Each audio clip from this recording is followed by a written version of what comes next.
네, 추 장관과 윤 총장의 갈등이 이번에는 한 검찰 간부를 직무 배제했냐 안 했냐 문제로 번졌습니다. 채널A 강요 미수 사건을 수사하다가 한동훈 검사장을 폭행한 혐의로 기소된 정진웅 차장검사의 직무를 정지해달라고 대검이 요청했었는데 법무부는 기소가 적정한지부터 다시 따지겠다고 나온 겁니다. 서울중앙지검 취재기자 연결하겠습니다. 김희철 기자, 정 차장검사가 기소 뒤에도 일을 계속하고 있었나 보죠? 네, 정 차장검사가 독직 폭행 혐의로 기소가 된 게 지난달 27일인데요. 검사가 기소되는 등 징계가 예상되는 상황이 되면 통상적으로 업무에서 배제가 됩니다. 그런데 정 차장검사는 그동안 정상적으로 업무를 해왔습니다.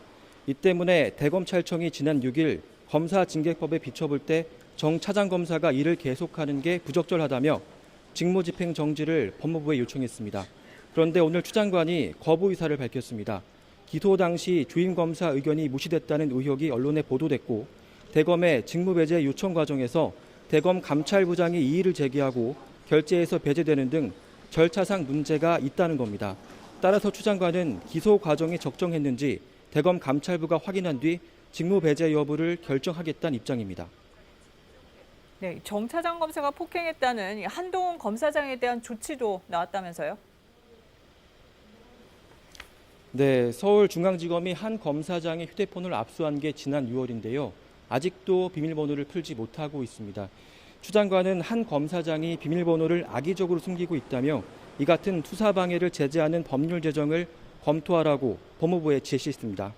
이에 대해 한 검사장은 헌법상 권리인 방어권을 장관이 공개 비난하고 막으려 하는 것이 황당하다는 입장문을 냈습니다. 그러자 추 장관은 곧바로 SNS에 반박글을 올렸는데요. 피의자가 암호해독에 불응할 경우 처벌하는 영국 등 해외 사례를 들면서 디지털 증거 압수수색에 대한 실효적 방안을 도입해야 한다고 강조했습니다.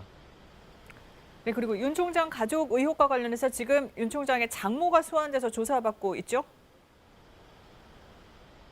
네, 제가 지금 나와 있는 서울중앙지검은 어제 윤석열 총장의 부인인 김건희 씨의 회사에 대한 과세 내역을 확보한 데 이어서 오늘은 장모를 불러서 조사를 하고 있습니다.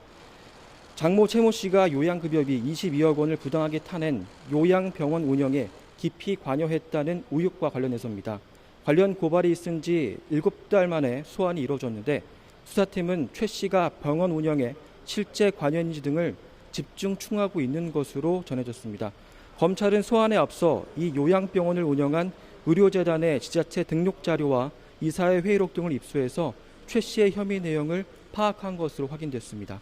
지금까지 서울중앙지검에서 KBS 뉴스 김민철입니다.